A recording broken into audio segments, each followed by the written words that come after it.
Okay, she's officially the #1 female lead. That face, that body, absolute perfection. Too bad she's stuck with the male lead. Touch her and you're dead. Last time some guy said 3 words to his girl and got smashed flat. Lesson learned the hard way. Lu Changwen, I'm not marrying you. Give it up already. Fine, I agree. Yes. Finally, step 1 of staying alive complete. No more getting my legs broken by the male lead. Wait, he actually said yes. This guy's been stuck to me like glue for 3 years. I've yelled at him, hit him, even humiliated him in public. He never quit. So why is he suddenly fine with this? Please just let me go. If we get engaged, I might not survive long. You're just a clueless lead getting played by the male lead, happily signing up to be one of many generations of family wealth. And it's all becoming his dowry. Man, this family is getting played hard. Wait, I can hear his thoughts. Clueless lead, harem-loving hero. Isn't this just the security guard I hired 3 days ago? Lu Changwen, are you okay? Jingju, you look really pale. You feeling sick? Lu Changwen, are you okay? Jingju, you look really pale. You feeling sick? What's her deal? I'm not even fighting for this engagement anymore. And she's still mad. Oh, right. Female leads are usually a little dense. Better calm her down before this gets messy. Come on, let's go explain to the parents. Don't worry, I keep my word. I won't bother you again. We'll just stay out of each other's way. Nice. We're done. 3 years of chasing her. Officially over. Once this engagement's cancelled, with my looks, I'll find someone new. Easy. He wants a harem, fine. Not my problem. I just need to get clear and stay alive. Aha, what's going on? Lu Changwen, what were you just thinking? Nothing. Just figuring out how to explain this to your parents. Oh, no. Can she actually see through me? No way. No way. Female leads are always naive. I'm just overthinking this. I swear I'm not planning anything shady. Once this engagement's off, you won't even see me again. Happy now? Happy? Are you kidding me? 3 years of chasing me and now you're running like I'm contagious. Why are you two just standing there? Get inside. Did this kid upset you again? Hey, Mom, Dad. Mom, Dad. It's not what you think. Chang-Chi and I already talked. We're calling off the engagement. What are you talking about? You want me to break your legs? He's probably just fighting with Ching-Chu. Kids say dumb things when they're upset. Dad, I'm serious. Ching-Chu is strong, independent, smart, brave, the best girl I've ever met. I love her more than I love myself. But real love means letting go. I won't let my feelings get in the way of her happiness. So I'm ending this myself. This performance deserves an Oscar for lifetime achievement. Wow, didn't know he was this genuine. Giving up the woman he loves for her happiness. That's noble. Since when did you become such a good guy? I bet you're up to something. You have no idea. I'm just trying to survive. Once the real hero shows up, I'm toast. Poor Lin family. Billions in wealth and it's all going to him soon. These rich families are clueless, handing over their daughter and their fortune. Billions. The hero destiny. He clearly knows what's coming. He's not being noble. He's terrified. Oh, so you want out? Lu Changwen? Not happening. I want to see exactly what this so-called hero's got. King Q. What's really going on? Don't listen to this idiot. If he ever hurts you, I'll handle it. This can't be happening. Mom, Dad, don't believe a word he's saying. I actually want to marry him. Wait, what? This isn't how it's supposed to go. Why is she agreeing? My legs. My life. I want to marry him, sweetheart. Are you sure you know exactly how he is? If something's wrong, just tell us. Don't rush into this out of anger. Are you crazy? You're supposed to be with the hero. If you push this, he's gonna break my legs. That guy's been playing it cool this whole time. Just follow the plot, please. You wanna bail without even asking me? 3 years of misery and now you just walk away. I wanna see what makes this hero so scary that you're this terrified. And all those weird predictions in your head. I'll test every one of them. Alright, then. Looks like we're really becoming family. Engagement's set for next month. Exactly. And the wedding's next spring. We'll invite everyone who matters. Are you feeling okay today? I think you're the one who's lost it. Fine. Call me crazy, but this engagement can't happen. We need to talk to them right now. There's still time to fix this. Please, I'm begging you. Just let me go. 3 years. 3 whole years he's been chasing me like crazy. Now he's the one begging and it feels amazing. Everyone, today is a special day. On behalf of both families, I'm proud to announce Lu Changwen and Leng Jingju's engagement. Next month. Here it comes. 3 seconds till the hero shows up. My legs guessed there's no escaping this. Even knowing what's coming didn't help. Why me? He really does know what happens next. The hero is about to object. I object. Okay, this madness ends now. Segment 1. The hero objected. Of course he did. Right on schedule. 3 seconds, just like I predicted. Everyone in the room turned to look at him. Tall, chiseled jaw, white suit that definitely cost more than my monthly salary. The kind of guy who makes entrance music play in your head automatically. His name was Xin Bai, the actual male lead of this entire story. And he was currently standing at the entrance of the engagement banquet with one hand raised like he was about to deliver the world's most inconvenient speech. I heard his thoughts immediately. Jingju is mine. She always has been. This nobody security guard thinks he can just waltz in an security guard. Right. That's what I am to this guy. 3 years of chasing Leng Jingju and in his head I'm still just the help. I felt my left leg preemptively ache. Segment 2. Xin Bai walked into the room like he owned the floor, the ceiling, and everyone's attention in between. Half the guests were already whispering. I caught fragments. Isn't that the Shen heir? What's he doing here? Oh, Jingju is so lucky. Lucky. Sure. She's lucky. I'm the one about to get physically restructured. I heard his thoughts again, closer now. I'll give this fool one chance to step aside gracefully. Then I won't be responsible for what happens next. One chance. Great. Very generous. Love that for me. I leaned slightly toward Jingju. Okay, I said under my breath. Fun experiment over. We had a good run. Let's call off the engagement before. Before what? She whispered back, eyes bright with something I was beginning to recognize as genuine interest. Before your hero friend over there decides my kneecaps are optional. She looked at Xin Bai, then back at me. He won't touch you, she said. You sure about that? Segment 3. Bai. Jingju's voice was perfectly even. What a surprise. It was absolutely not a surprise. Her tone said, I knew you'd come. Her expression said, proceed, I'm watching. Xin Bai's jaw was doing that thing where it tightens because a man is trying very hard to remain composed in a room full of people and cameras. His thoughts. Why is she standing next to him like that? Why does she look? He didn't finish the thought. Interesting. This engagement, Xin Bai said, loud enough for the whole room, is a mistake. The room went predictably quiet. Jingju tilted her head. Is it? You know it is.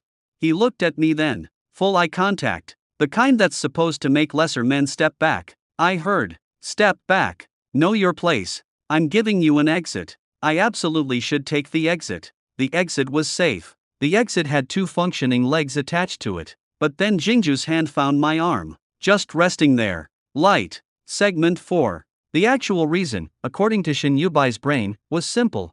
I heard the whole thing in real time. I love her. I've loved her since we were 17. I left to build something worthy of her. I came back and this person is standing next to her at an engagement party and she's looking at him like she chose him. Oh no. The hero wasn't just possessive. The hero was genuinely in love with her. This was so much worse than I thought. In the original plot, Xin Bai was supposed to win. That was the whole point. He was the male lead. Jingju was the female lead. They were destined. I was supposed to be a minor obstacle, disposed of in Chapter 2. But here we were. Chapter 2. And Jingju was holding my arm. I needed a plan. And fast. My internal calculation. Option A, confess I'm not actually in love with Jingju, step aside, lose the engagement, survive with intact legs. Segment 5. Xin Bai, I said. Everyone turned to look at me, including Xin Bai, who seemed mildly surprised I was capable of speech. His thought. Here we go. The speech. He's going to beg. Was I going to beg? No. I was going to do something slightly more dangerous. I was going to be reasonable. You clearly have feelings for Jingju, I said. I can see that. Whole room can see that. I gestured at the crowd of relatives who were absolutely not pretending to look away. But Jingju has made her choice. And I'm going to respect that. Jingju looked at me sideways. Surprised. Xin Bai's thought. Why is he being calm? This isn't right. People in his position don't just respect it. How? Xin Bai said out loud. By being a decent person, I said. I know. Rare. But I'm trying something new. Jingju made a sound that was definitely not a laugh. She covered it with a cough. Segment 6. Xin Bai did not want tea. He left. Not dramatically, he couldn't. because I'd completely defused his entrance and there was nothing to be dramatic at. He just turned around, said something brief to the nearest Leng family elder about respecting everyone's choices, and walked out. I heard his last thought as he left. This isn't over. No, definitely not over. But I'd survived round 1 with my legs in their original configuration, so I was calling it a win. The room exhaled. Jingju's mother was already talking about menu adjustments for the engagement dinner. Jingju's father was shaking hands with my father, who absolutely thought this was a normal evening. And Jingju was looking at me. Not the way she used to look at me during the 3 years of chasing, the exasperated, get away from me look I'd grown to expect. This was different. I couldn't read it immediately. So I did something unprecedented. I listened to her thoughts. Her thought. Segment 7. We sat through the rest of the engagement formalities. Red envelopes. Family toasts. My father making a speech that was technically about me but mostly about himself. Jingju's mother crying in a way that was mostly joy with some strategic performance mixed in. Jingju and I sat beside each other the whole time. She was a very composed person in public. Back straight, expression warm but controlled, the exact amount of smile for each situation like she'd calibrated it to the millimeter. But I could hear her thinking the entire time, that uncle on the left is going to say something embarrassing in approximately 30 seconds. 32 seconds later, the uncle said something embarrassing. I thought, she's predicting too. She wasn't. She just knew her family. But the idea sat in the back of my head. At one point she leaned close under cover of applause. You did well with Yubai, she murmured. I offered him tea and he fled, I said. I'll take it. Segment 8. After the families dispersed, Jingju found me on the garden terrace. I was standing at the railing, calculating, counting variables, running scenarios. Scenario 1, Chen Yubai comes back with reinforcements and a specific plan for my structural integrity. Scenario 2, the plot reasserts itself and I get written out naturally. Scenario 3, something I haven't predicted yet, which was the most terrifying category. She stood beside me without announcing herself. Her thought. He's running calculations. I can tell. Stop doing that, I said. Doing what? She said. Reading my face. You have a very readable face. Nobody tells me that. Everyone thinks it. Nobody tells you. She leaned on the railing. What are you worried about? Chen Yubai said it's not over. You heard that. He said it on his way out. I was watching. She nodded slowly. He means it. I assumed. He's not going to give up easily. Also assumed. So we need a plan. Segment 9. We made a plan. Or rather, Jingju made a plan and I provided feedback in the form of things that were going to go wrong. First, she said, sitting cross-legged on the garden bench with the focused energy of someone who had already been 3 steps ahead of this situation before it started, we need to understand what Yubai's next move is. He's going to approach you privately, I said. She looked at me. How do you? Intuition. The look she gave me said, stop saying intuition. He'll try to talk to you alone, I continued. Tell you I'm not worthy of you. That you deserve better. The standard speech. And what do I do?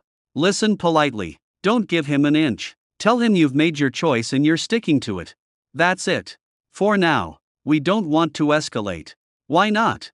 Because the escalation path leads to me in a hospital bed.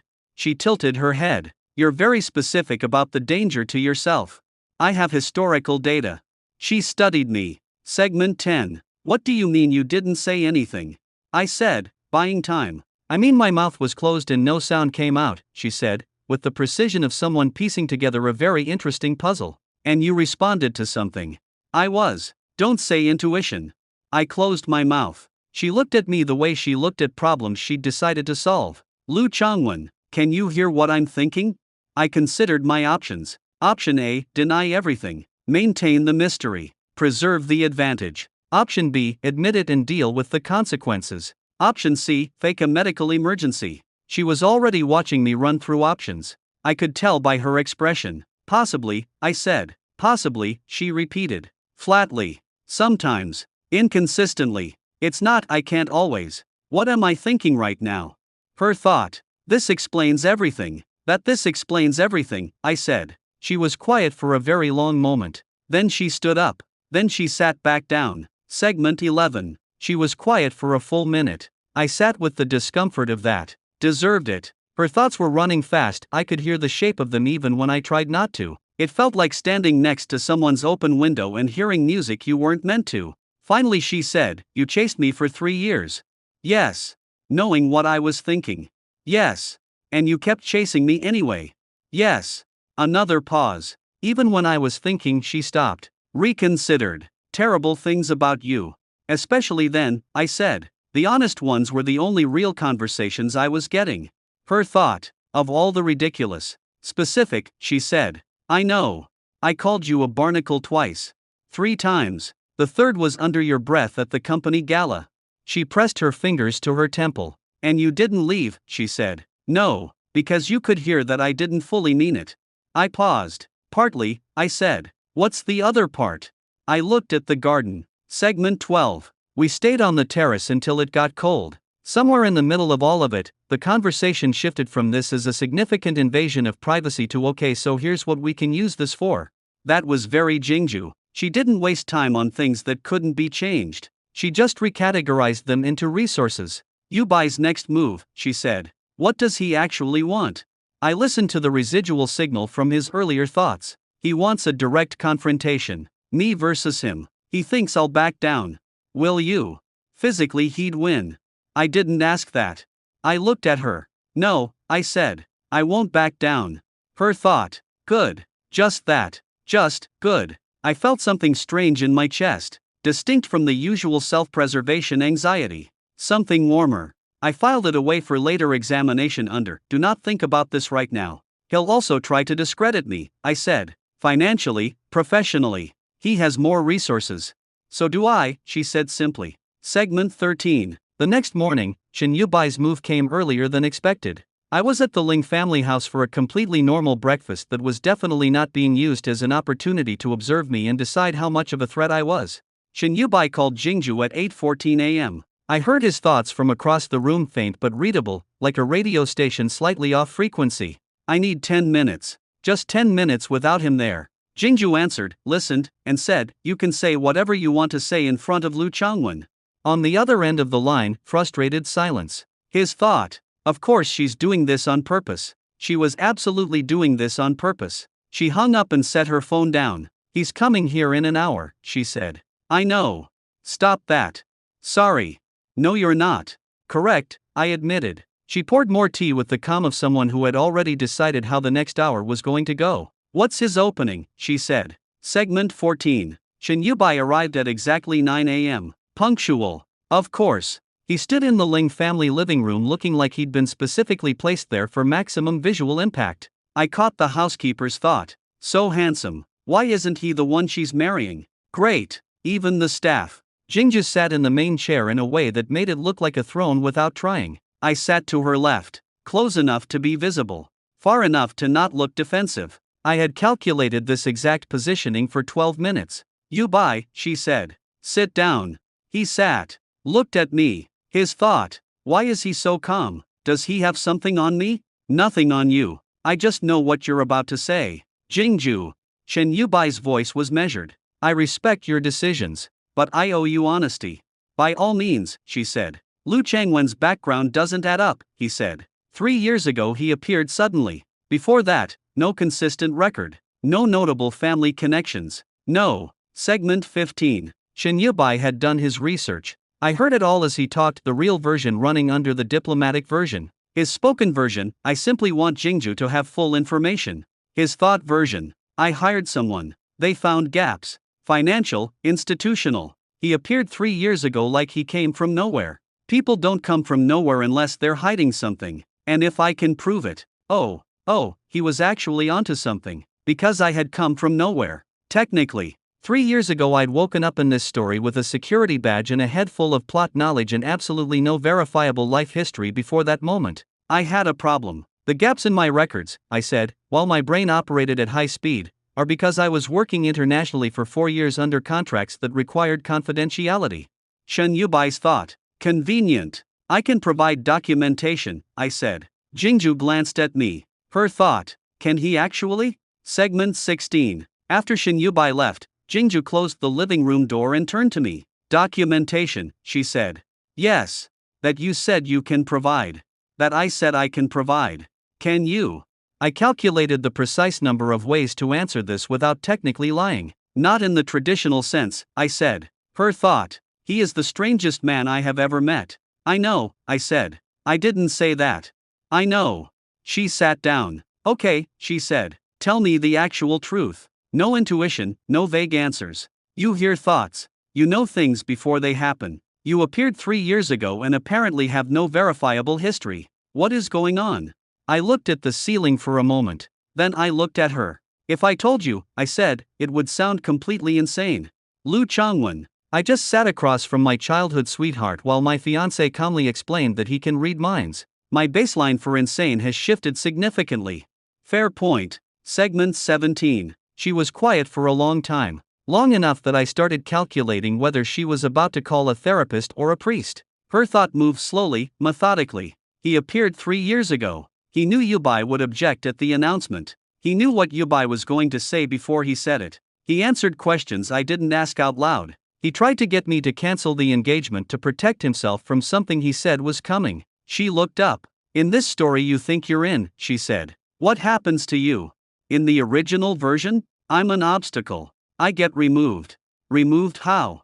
Painfully and in ways that would make the average orthopedic surgeon cry. And Yubai ends up with me. That was the plan. What changed it? I thought about the moment at the engagement announcement when I tried to cancel everything and she'd said she wanted to marry me instead. You did, I said. You weren't supposed to want to stay. Her thought. Segment 18. She decided to believe me on a trial basis. Her words exactly, trial basis. Like I was software she was evaluating before purchase. I found this completely reasonable. Rules, she said, sitting across from me with her phone on the table like she was about to take minutes. First, you tell me when you hear something relevant. Not every thought, I want some privacy. But anything that affects safety or the engagement. Agreed. Second, you don't use it to win arguments. I've never. Her thought. He's done it at least 4 times in the last hour. I'll limit it, I said. Third, we figure out the documentation problem before Yubai's investigator finds the real gaps. That's the urgent one, I confirmed. How much time do we have? I reached for Shin Yubai's frequency. He was across the city but I'd gotten better at range. Faint. But there. His thought. Give it 48 hours. See what they do. 48 hours, I said. Jingju wrote something on her phone. Segment 19. The documentation problem had a solution. Not an elegant one, but then nothing about my situation had ever been elegant. Jingju knew people. Specifically, she knew a records consultant who had spent 20 years in international corporate compliance and had a very pragmatic understanding of documentation gaps. His name was Old Shin. He arrived at the house at noon wearing a cardigan and carrying a briefcase that looked like it had survived multiple governments. Jingju explained the situation in 3 sentences. Old Shin looked at me for a long moment. I heard his thought. For years of international confidential contracts, no verifiable records. Either this boy is intelligence or he's running from something. Either way, fixable. Which do you think I am? I said. Old Shin blinked. Jingju said, he does that. Don't be alarmed. Segment 20. While Old Shin worked his cardigan-based magic, Jingju and I had lunch. Just the 2 of us, which hadn't happened in 3 years of me chasing her without ever actually sitting down and eating a meal like normal humans. She ordered efficiently. I ordered whatever she pointed at because I was distracted by the unusual experience of having a calm meal with someone I'd spent 3 years being rejected by. Stop thinking about the 3 years, she said. I didn't. You had the face. I have 1 face. You have 47 faces. I've been cataloging them. She picked up her chopsticks. The 3 years face is the one where you look like you're trying to figure out if something counts as progress. I stared at her. You cataloged my faces, I said. You were following me around for 3 years. I had to understand what I was dealing with. That's efficient, she said. Her thought. Segment 21. 48 hours moved fast. Shen Yubai's investigator was thorough. I tracked the investigation in real time through Yubai's thoughts, which he didn't know he was broadcasting at a radius of about 2 city blocks. His thought on hour 12. The security consulting angle is cleaner than expected. Either it's real or someone rebuilt it very quickly. Old Shin, genius. His thought on hour 30. Something still feels off. The gaps aren't in the records anymore. They're in the behavior. He's too calm. Nobody's that calm. Fair criticism. His thought on hour 46. I need to meet him alone. And there it was. The direct confrontation. I told Jingju. He's going to request a private meeting, I said. With you. Yes. When? Probably tomorrow morning. She was quiet. Her thought. I don't like this. I can handle it, I said. That's what people say before they can't handle it. I'll tell you everything he's thinking in real time afterward. Segment 22. The meeting request came the next morning. From Yubai's thought. Coffee. Neutral ground. Public enough that he can't claim I threatened him. Private enough to talk. I texted back a coffee shop address. He countered with a different one, quieter, he thought, less witnesses. His thought. I'm not going to hurt him. I just want to understand what he is. That was actually reassuring. Conditional leg safety. I'd take it. Jingju came with me and stationed herself 2 tables away behind a newspaper that was definitely not fooling anyone but did provide plausible deniability. Yubai arrived. Saw her. Looked back at me. I said private, he said. She happened to be here, I said. She's reading a newspaper upside down. I glanced at Jingju. She rotated the newspaper without acknowledging either of us. Yubai sat down. His thought. Fine. New approach. Lu Changwen, he said. I'm not your enemy. Okay, I said. I've known Jingju for 15 years. I want her to be happy. Segment 23. I sat with the inconvenient sympathy for approximately 10 seconds. Then I reminded myself he'd broken 3 of my previous life predecessors' legs. Sympathy filed. Moving on. Yubai, I said. What do you actually want from this conversation? His thought. I want to know if he loves her. Out loud he said, I want to know your intentions. Marry her. Support her. Not make her life harder. I looked at him directly. Standard fiancé intentions. And if she decides she made the wrong choice? That's her decision to make. Not mine and not yours. His thought. Straight answer. Didn't hesitate. You're not afraid of me, he said. Somewhere between observation and question. I have a healthy respect for the situation, I said. Most men in your position would be. Most men in my position didn't choose it, I said. Jingju chose this. I'm following her lead. Long pause. His thought. Segment 24. You love her, I said to Yubai. It wasn't strategic. I wasn't playing a card. I just said it. Yubai was quiet. His thought. Obviously. Then what you should want, I said, is for her to be with someone who makes her actually happy. Not someone who loves her most. Someone she chooses. She hasn't had enough information to choose, he said. Or she's had exactly the right amount and chose anyway.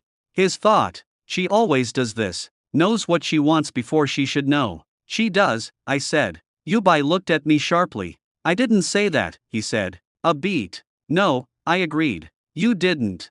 He stared at me. His thought. What is this man? Honestly? Still figuring that out myself, I said. Yubai's expression did something complicated. Not hostile. Not defeated. Something more like reassessment. If you hurt her, he said. I won't. If you ever. Segment 25. Yubai left after 30 minutes. Not converted. Not friendly. But different from when he'd come in. His last thought as he walked out. I need to think. That was the best possible outcome. A thinking Yubai was not a leg-breaking Yubai. Jingju appeared at my table before the door had fully closed behind him. Newspaper gone. Completely abandoned the pretense. Well, she said. He's thinking, I said. That's it? He sat with you for half an hour and he's thinking. For Shin Yubai, thinking instead of acting is significant progress. She sat down. Her thought. What did Changwen say to him? I told him the truth, I said. That you chose and that matters more than who loves you the most. She was quiet. Did he believe you? He didn't disbelieve me. That's a start. She looked at the door. Her thought. Yubai has been in love with me for 15 years and never once asked what I wanted. Just assumed he was the answer. Segment 26. The following week was almost normal. Or whatever normal meant in a situation where the engaged couple was also managing a romantic rival, a documentation cover story, and the daily operational challenge of one person being able to hear the other's thoughts. We established a rhythm. Mornings, I arrived at the Leng house at 9. We went over any relevant Yubai signals from the previous evening. She briefed me on family and business matters I needed to understand as a future member of the family. I tried to look like a man who had a natural grasp of things rather than a man who was working from plot-based advanced knowledge. Afternoons, separate business. She ran her company. I did something I was technically calling security consulting and actually using to build the documentation Old Shin had established. Evenings, dinner.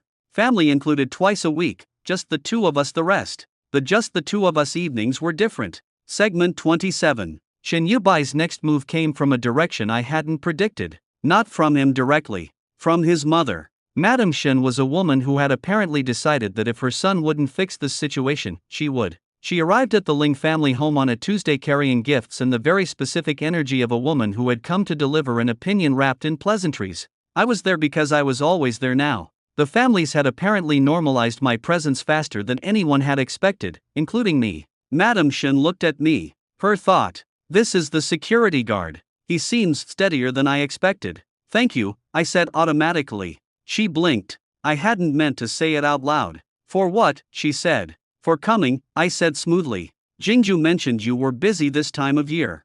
Jingju glanced at me from across the room. Her thought. I never said that. I gave her a micro shrug. Segment 28. Madame Shen stayed for 2 hours. The surface conversation was pleasant. Family background questions. Interest in my work. Gentle probing about the timeline of Jingju's and my relationship. I answered everything with the same approach I'd used with Yubai, honest enough to be credible, careful enough not to expose the stranger parts. Her internal running commentary was educational. Her thought on my background story. Plausible. International security work. Matches the way he holds himself. Either real or very practiced. Her thought on how Jingju looked when talking about me. She's watching him differently. Not the way she watched Yubai, which was always like she was solving him. More like she's deciding something. Her thought when I quietly noticed her tea was cold and refilled it before she mentioned it. Attentive. Yubai forgets people in the room when he's thinking. Oh, I had accidentally impressed Shin Yubai's mother by paying attention. Segment 29. The cousin Wei photo incident happened on a Thursday. I'd predicted it. I'd warned Jingju. She'd confirmed it was completely typical of Wei and had added that he'd been doing this since they were 12 years old. What I hadn't predicted was that the photos would be fine. Wei had caught us in the garden during one of the early evening walks Jingju and I had started taking. We were discussing the Yubai situation. I was probably doing one of my 47 faces. She was probably doing the thing where she tilted her head when she was actually listening versus pretending to listen. The photos, which Wei posted with the caption, "They look like a real couple?" generated, according to Jingju's read of the family chat messages, a surprisingly warm response. Jingju showed me the messages over breakfast. Her grandmother says we look matched, she said. What does matched mean? Grandmother uses it to mean someone who doesn't shrink next to you. I thought about that. Segment 30. Shen Yubai's thinking period lasted 9 days. I tracked the general texture of it through occasional signal catches. Not eavesdropping, I wasn't seeking it out. But when someone's broadcasting at that frequency, the signal comes regardless. Day 3. His thought, why does she look at him like she's curious instead of like she's certain? She was always certain about me. This is different. Day 5. His thought, my mother said he refilled her tea. She mentioned it twice. Day 7. His thought, he told me she chose and that matters more. I keep thinking about that. Day 9. His thought, what does it mean to love someone if you only ever loved the version you imagined? That last one stayed with me. I brought it to Jingju that evening, carefully, without direct attribution. What does it mean to love someone, I said, if you only ever loved the version you imagined? She looked up from her laptop. That's very philosophical for a Tuesday. Genuine question. Segment 31. Yubai called on day 10. Not to me. To Jingju. I was in the other room but his signal was clear. He'd been preparing for this call. I could feel the structure of it, the decisions he'd made, the things he'd let go of. Her thought, when she answered, here it comes. I stayed out of it. Not because I wasn't curious. I absolutely was. But there are things that belong to two people and I had spent 3 years learning the specific difference between proximity and intrusion. She came back 20 minutes later. He's going to stop, she said. Stop what? Interfering, investigating, contesting. She sat down. He said he needed to think and he did and he's done. Just like that. He said, she paused. He said he realized he'd been loving the version of me that existed in his head. And that person didn't exist. And continuing to fight for her would just keep hurting the one that does. I went very still. He'd reached it himself. The exact thought. Without me telling him. Segment 32. With Yubai stepping back, the immediate crisis deflated like a balloon that had been anticipating a very dramatic pop and received instead a slow, dignified release of pressure. The families relaxed. The wedding planning, which had been proceeding with the cautious energy of people who weren't sure the engagement would survive, accelerated. Jingju's mother had opinions about everything, delivered with warmth and frequency. My father had opinions about nothing except whether the venue had good parking. I was mostly surviving these conversations by smiling and saying reasonable things at appropriate intervals. Jingju was extraordinary at managing them. She could redirect her mother in 3 words. She could extract my father from a parking anecdote with a question about the menu. She ran the planning meetings the same way she ran her company, structured, efficient, with enough flexibility built in that people felt heard even when the decision had already been made. Segment 33. Old Shin delivered the finalized documentation on a Friday. Complete record. 5 years of international security consulting across 3 jurisdictions. Every form in the right format, every contact in the right institution. A paper trail that would hold up to exactly the level of scrutiny Shin Yubai's investigator had been applying. I sat with the folder for a while. I had a history now. Or at least, I had the appearance of one. Which in this world, I was learning, was almost the same thing. Jingju found me at the kitchen table. "It's done," she said. "Complete," I said. She sat across from me. Her thought. "He looks strange about it." I started. "It's odd. Having a history that someone built for you." "You have a history," she said. "I have 3 years of memory and a folder of documents." "You have 3 years of things you did," she said firmly. "Real things. The rest is administrative." I looked at her. "The umbrella," she said, surprising me. Segment 34. The engagement dinner happened 3 weeks later. Small, by Leng family standards. 40 people. I wore something Jingju had selected without asking me, which I discovered when it arrived at my apartment with a note that said, "You'll wear this and you'll look appropriate. J." I looked at the suit for a while. Her thought, from across the city, faintly. "It better fit right." "It fits perfectly," I said to the empty room. The dinner itself was an exercise in managing multiple simultaneous conversations while Jingju moved through the room like someone who had been attending formal events since childhood, which she had. I was technically beside her and practically shadowing her movements because the room was full of people whose thoughts kept buffering into my head and I needed proximity to reality. Jingju noticed. "Volume problem," she murmured at one point. "It gets louder in crowds," I said. "Can you turn it down?" "I wish." Segment 35. After the dinner, in the car on the way home, Jingju said, "You told the grandmother you practice." "I know. She's going to think about that for a long time." "I know. She's going to tell my mother." "I know. And my mother is going to ask me what you meant." "And what will you say?" Jingju was quiet for a moment. Her thought. "I'll say he practices paying attention. That he's been doing it for years and doesn't stop." "That's accurate," I said. She turned to look at me. "You know," she said, "for someone with an enormous advantage, you use it very rarely." "I told you. I'm learning the boundaries." 3 years and you're still learning. "You're complicated," I said. "The learning curve is long." Her thought. "No one has ever called me complicated like it was a compliment before." I hadn't meant to say it as a compliment exactly. But it was true, so. The car moved through the city. She was looking out the window. Her thought, very quiet. Segment 36. Shin Yubai appeared one more time. Not as an adversary. As himself. He came to the Leng house on a Sunday morning, called ahead, asked if he could speak with Jingju and me together. Jingju's thought when she told me. "This should be interesting." "What kind of interesting?" I said. "The kind where I genuinely don't know what happens next," she said. For someone who didn't have my specific information gathering situation, she was remarkably comfortable with uncertainty. Yubai arrived looking like a man who had made peace with something difficult and was now carrying it with appropriate weight. We sat in the garden, neutral territory by mutual unspoken agreement. His thought when he sat down. "This is strange. Sitting here with them both." Yes, strange was correct. "I wanted to apologize," he said. "To both of you. I came in with assumptions and he stopped. I wasn't looking at what was actually there. I was looking at what I thought should be there." Jingju listened. Segment 37. 3 months before the wedding, Jingju did something that caught me completely off guard. She asked about my parents. Not my documentation parents, the real question. The one that had no clean answer. We were on one of the evening walks, the city doing its late autumn thing with the light and the leaves. "You know about my family," she said. "All of it. The dynamics, the grandmother, the cousin Wei and his phone. Occupational side effect," I said. "Tell me about yours." I walked for a moment. "I don't have one," I said carefully. "Not in the way there's no family I remember. Before 3 years ago." She was quiet. "No memories at all. Fragments. Things that feel borrowed from somewhere. A sense of what families are supposed to be without a specific version that's mine."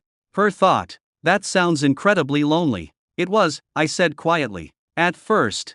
And now.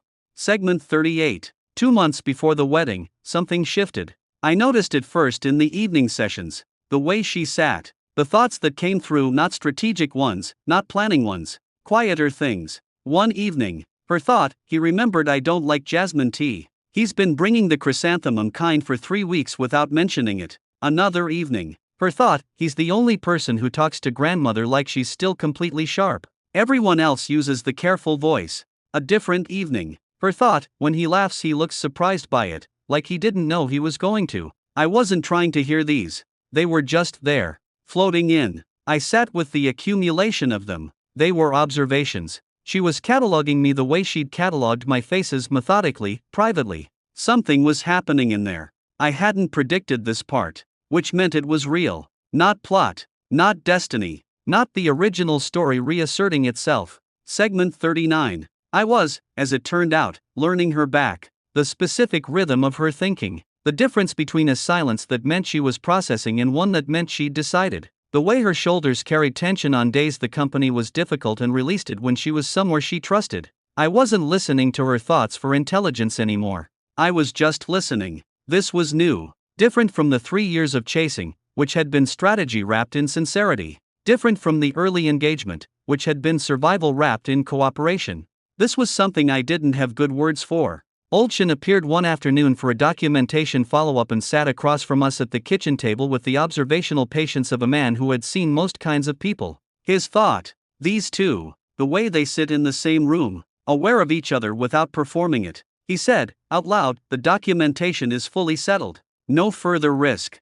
Segment 40. I said something out loud on a Wednesday. Not the whole thing, but a version of it. We were in the garden. Late afternoon. She was reviewing something on her tablet and I was doing what I had apparently started doing without deciding to, sitting nearby and being present in the general vicinity. Jingju, I said. I wasn't chasing you for 3 years because I thought you were the female lead. She looked up. What? At first, I said. Maybe at first it was about the plot. About not being removed. About staying relevant to the story. I looked at the garden. But at some point, fairly early, honestly, it stopped being that. She put her tablet down. What did it become? She said. I liked being around you, I said. Even when you were specific and particular in calling me a barnacle in your head. The real version of you was more interesting than anyone I'd encountered. And I kept finding reasons to stay within range. Her thought. Segment 41. She said it on a Friday. We were making tea, or rather, I was making tea and she was standing in the kitchen doorway in the way she'd started doing in the mornings, half in, half observing. She said, I wasn't angry at you for 3 years. I set down the kettle. I was confused, she said, about what you wanted. Everyone who'd ever paid that much attention to me wanted something from it. A connection to the family. Access to the company. A story to tell. She looked at the counter. You just kept showing up. And I kept waiting for the angle and it didn't come. There wasn't one, I said. I know that now. She came into the kitchen properly. It took me a long time to believe it. I'm faster at some things than others. You're fast at most things, I said. Not this kind, she said. The kind where someone is just. She paused. Chose the word, genuine. I looked at the kettle. Segment 42. 1 month before the wedding, Cousin Wei had another idea. I heard it from across the house. His thought, if I get video of them being genuinely cute and post it the day before the wedding, I'll be the most popular cousin for a year. Jingju, I said. Wei, she said simultaneously. We looked at each other. He wants video, I said. He always wants video, she said. Should we let him get something good, I said. She blinked. Let him. We've been spending a lot of energy managing perception, I said. Your grandmother approves. Yubai stepped back. His mother likes that I refill tea. The family chat has been positive since the garden photos. I looked at her. Maybe we just be actual people in front of the cousin, she said. Yes. Her thought. That's either very confident or very strange. Probably both, I admitted. She considered it. He'll be insufferable if it works, she said. He'll be insufferable anyway. Let's give him good material. Segment 43. Cousin Wei got his video. We were in the garden again, always the garden. The garden was doing a lot of narrative work and I was attempting to demonstrate something about Jingju's orchids that I had heard her thinking about all morning. Her thought at breakfast. The third orchid from the left has been getting too much direct sun. I need to remember to move it. So I'd moved it. She'd come out and found it already repositioned and said, "How did you?" "It was getting too much direct sun," I said. She stared at me. Her thought. "He moved my orchid. It seemed like it wanted the shade side," I said. Her thought. "He moved my orchid because he heard me thinking about my orchid." "Yes," I said. "You moved my orchid." The third one from the left. "Because you heard me thinking while you were having breakfast." "Yes." She looked at the orchid. Her thought, somewhere between exasperated and entirely something else. Segment 44. Wei posted the video. Of course he did. The family chat lit up. 63 messages in 40 minutes. The grandmother sent a single response that said, "Finally."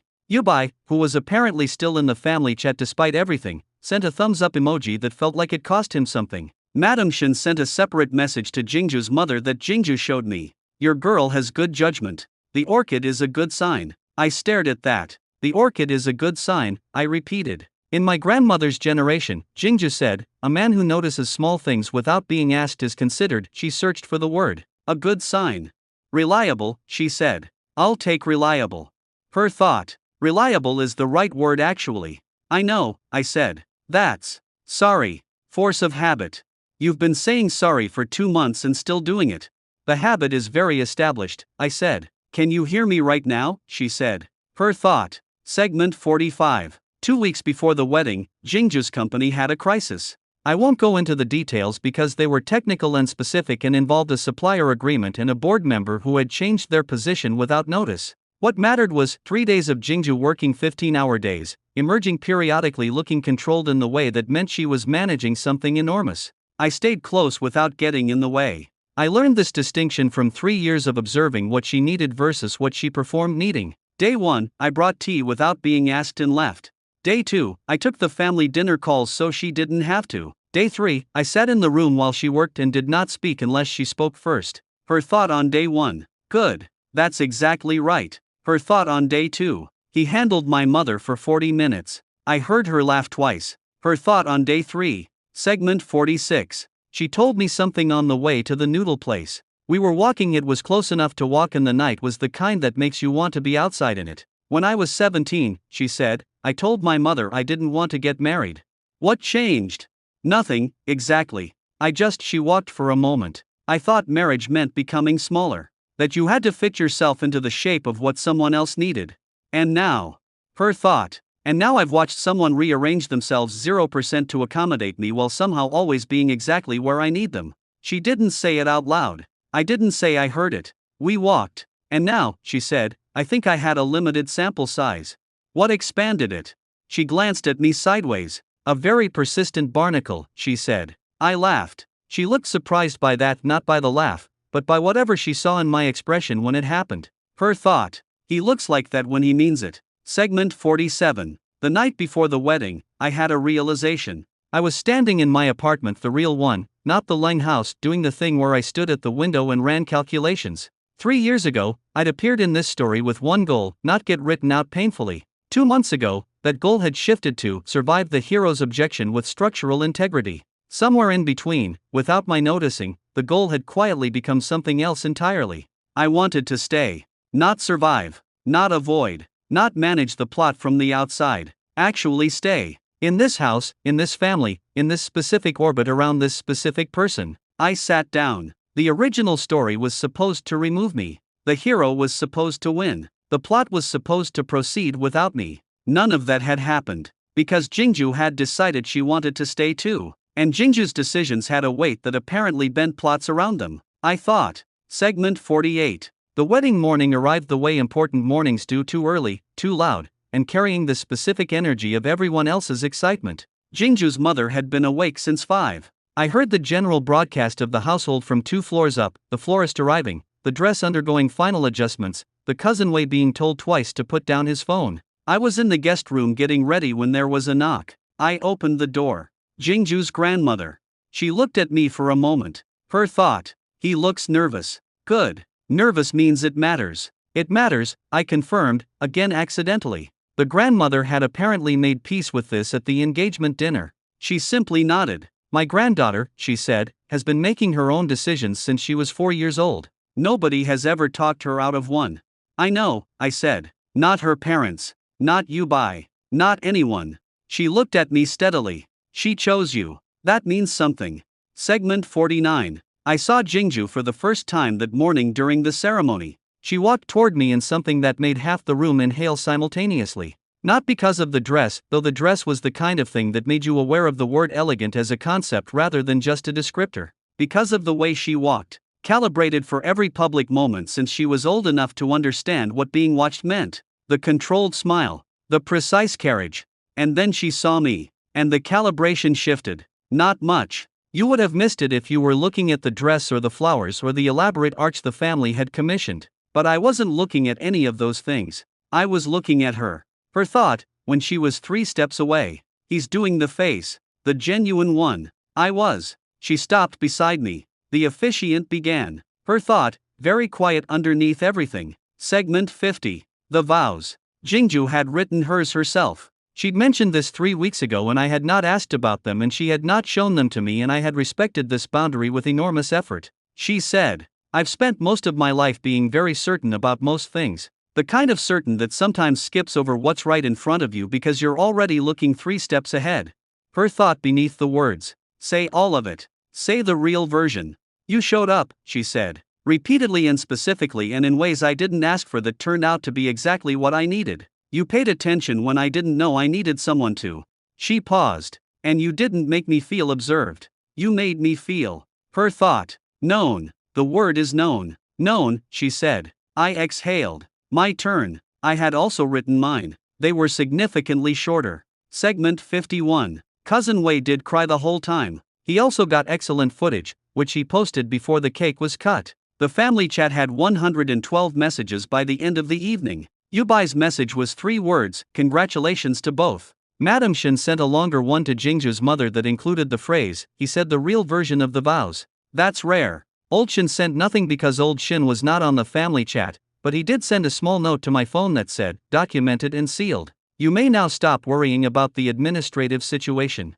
I had not, until that moment, realized I was still worrying about the administrative situation. But I wasn't anymore. I found Jingju at the edge of the reception when things were at maximum family volume. High signal, she said. Very, I said. She angled again, the 2-degree adjustment that cut the crowd noise. By now she did it automatically. Better, she said. Better, I said. Her thought. Segment 52. 31 minutes later, the grandmother left. Everyone followed, more or less, with the organic drift of a family that had collectively reached the end of their social energy. Cousin Wei was last. His thought on the way out. Best content I've ever produced. The orchid video has 200,000 views. I chose not to relay this information. When the house was finally quiet, Jingju sat in her reading chair, the one by the window with the correct light that she'd placed with great specificity, and exhaled. I sat on the floor nearby with my back against the chair. She didn't say anything. Her thought. This is good. This is exactly right. I looked at the ceiling. The orchid's doing well in its new position, I said. I know. I checked this morning. New leaf coming in. I saw. Quiet. Her hand came over the arm of the chair and rested on top of my head for approximately 2 seconds. Then withdrew. I didn't move. Her thought. I wanted to do that for a while. Segment 53. The morning after the wedding, I woke up and it was quiet. Really quiet. Not the absence of noise quiet. The kind that's made of something. Jingju was already awake, I could tell without even registering her thoughts. Just from the particular stillness of the room that meant one person was present and still and the other had already begun their day. I found her in the garden with her tea and her tablet and the orchids, doing what she apparently did every morning when no one was making demands of her time. Just being, in a very Jingju-specific way. I made my tea and came to stand near her. Her thought, not looking up. He's going to ask what I'm thinking about. I wasn't going to, I said. You always. I know what you're thinking about, I said. The Q3 supplier review that you decided to push to next week because of the wedding. You're already running it in the background. She looked up. Yes, she said. Can it wait another hour? Technically. Segment 54. The first month of marriage was a recalibration. 2 people who had been operating in adjacent orbits for 4 months now occupying the same actual space. We were both particular people with particular habits. Jingju liked silence in the mornings. I had learned this. I liked knowing where things were. She learned this, and then stopped moving things. She worked until she was done rather than until a set time. I adjusted. I sometimes sat and processed things without speaking, which she discovered meant I wasn't ignoring her, I was just processing. This took her approximately 2 weeks to file correctly. The thoughts were constant, low-frequency company. Not dramatic thoughts. Just the texture of someone living their life in close proximity. Her thought at breakfast. I need to call the supplier before 10. Her thought during evening walks. The second hydrangea from the gate is overwatered. I should say something. Her thought one evening, out of nowhere. Segment 55. Shin Yubai came to the house once more, 2 months after the wedding, just to visit. He'd called ahead, the way a person does when they've accepted something and want to do the social part correctly. Jingju made tea. I sat in the room because we'd talked about whether I should and she'd said, "Of course you should, you live here." Yubai sat across from us and his thoughts were different now. Looser. Less tightly wound around Jingju specifically.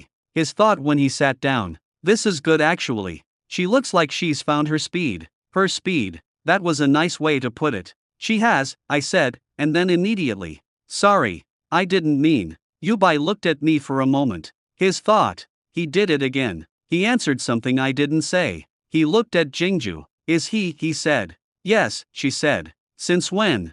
Since always, apparently.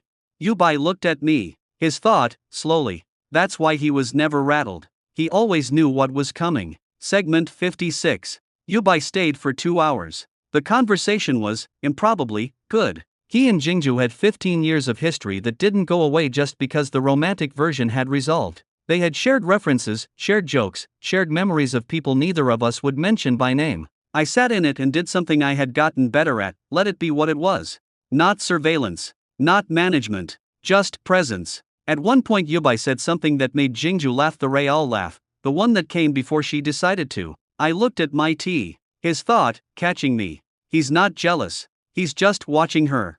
Yubai looked at me. You do that a lot, he said. Do what? Watch her. Occupational habit, I said. Security consulting. Jingju's thought. He's absolutely not citing occupational habit right now. Yubai looked between us. His thought. They communicate without talking. We've had practice, I said, and then caught myself. Yubai set down his cup. Segment 57. 6 months after the wedding, Jingju started reading. Not unusual. She read all the time reports, briefings, the kind of analytical material that lived on her tablet and informed her work. But she started reading in the evenings, in the chair, with the physical books she'd had stacked on the shelf since before I arrived. Fiction, mostly. I noticed because her thoughts changed in the evenings. Quieter. More image-like. Less structural. One evening her thought during reading. This character reminds me of Changwen, the one who shows up and seems ordinary and isn't. I looked at my own book. Which one? I said. She lowered hers. Which one what? Which character? She was quiet. I didn't say that out loud, she said. No. How? You've been thinking loudly, I said. You do, sometimes, when you're absorbed. She looked at her book. The one who shows up and seems ordinary, she repeated. Yes. You are, she said. Ordinary seeming. That's usually an insult. Segment 58. Year 1 ended quietly. We didn't do anything elaborate. Jingju's default was efficiency and my default was follow her lead, so the anniversary was dinner, the noodle place, the walk home and the particular autumn air that had become the signature smell of our neighborhood. At some point during dinner she said, "What were you thinking about a year ago?" When exactly? Announcement day. When Yubai walked in. I was thinking about my legs, I said. She almost choked on her noodles. That's the honest answer. I know. That's why I said it. You were thinking about your legs when my childhood sweetheart was declaring himself in front of both families. He had a very specific history of structural damage to people who got in his way, I said. I was conducting a risk assessment. Her thought. And then he offered him tea. And then I offered him tea, I said. Which was the risk mitigation. She looked at me. And now, she said. What are you thinking about now? Segment 59. I had one more conversation with old Shin. He came by to pick up some documents and stayed for tea because Jingju had offered and he found her company worth the scheduling adjustment. Jingju was on a call, so old Shin and I sat at the kitchen table. He looked at the orchid by the window, the third from the left. Thriving now. You said things out loud, he said. Eventually. The vows were good. You watched the video. Your cousin-in-law's coverage was comprehensive, he said. He wrapped his hands around his cup. You're still in the story. It took me a moment. Yes, I said. Different story than the one you arrived in. Much better. I thought about the original plot. The hero. The designated ending. The version of events where I was an obstacle removed cleanly by chapter 2. Incomparably, I said. Old Shin nodded with the satisfaction of someone who had seen most things and recognized this particular kind. The mind reading, he said. Still happening. Segment 60. Year 2 brought a company expansion that took Jingju 18 months of work to execute and 30 seconds of a board meeting to announce. I was at the announcement. Not as support, she didn't need support in a boardroom, she could run one at twice the speed with one hand. I was there because she'd said, come, and I'd learned by now that come had specific weight coming from her. She presented the expansion plan with the precision and clarity that made rooms quiet in the good way. The board approved unanimously. And for a moment after the vote, she looked at me across the room. Her thought, brief and clear. I wanted him to see this. Not for validation. Not for applause. She didn't need those. She'd wanted me to see it the way you want someone who knows you to see the thing you built. I nodded once. She turned back to the board. Nobody else saw the exchange. It was 2 seconds and a thought and a nod. Segment 61. The thought reading never went away. I had expected it to fade. I didn't know why exactly, some optimistic notion that it was a temporary feature of this strange situation I'd fallen into, and eventually things would normalize.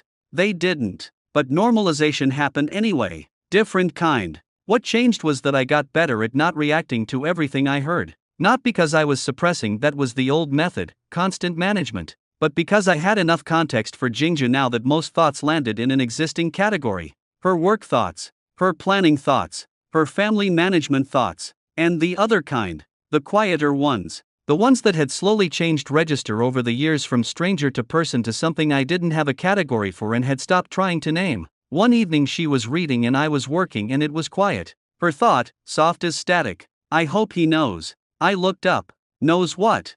I said. She looked up from her book. Segment 62. Shen Yubai, as it turned out, found someone. Jingju told me on a Thursday morning while we were making tea. He's seeing someone, she said. A woman who works in architecture. I heard from his mother.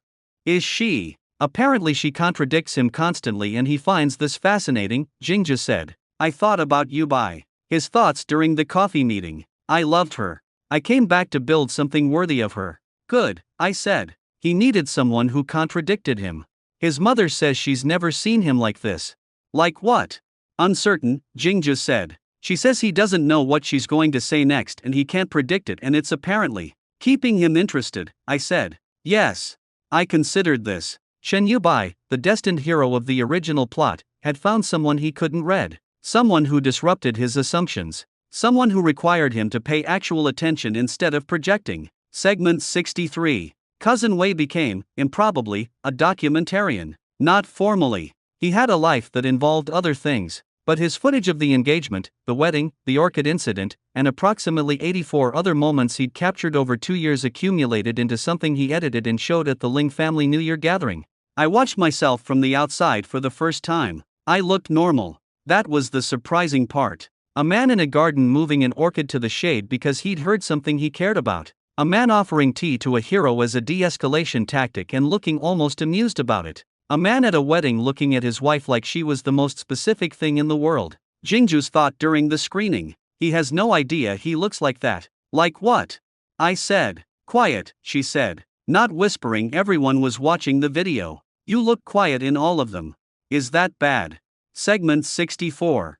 3 years into the story that had rewritten itself, I checked in with myself. Old habit. Survivalist instinct. The part of me that had arrived in this world running damage calculations and probability assessments and exit strategy contingencies. I sat in the garden one morning with my tea. Inventory. Legs, intact. Both. Still original configuration. Documentation, secured. Thank you, cardigan. Shen Yubai situation, resolved. He was apparently blissfully uncertain about an architect. Family integration, complete. The grandmother thought I was reliable. The mother thought I was good for Jingju. The cousin thought I was content. The hero plot, obsolete. Had been for years. And the person I'd been trying to survive the story for, the reason I'd agreed to the engagement, the reason I'd kept showing up, the reason the barnacle had refused to leave even when every reasonable instinct said to. Segment 65. Jingju sat beside me in the garden that morning, not across from me, beside me.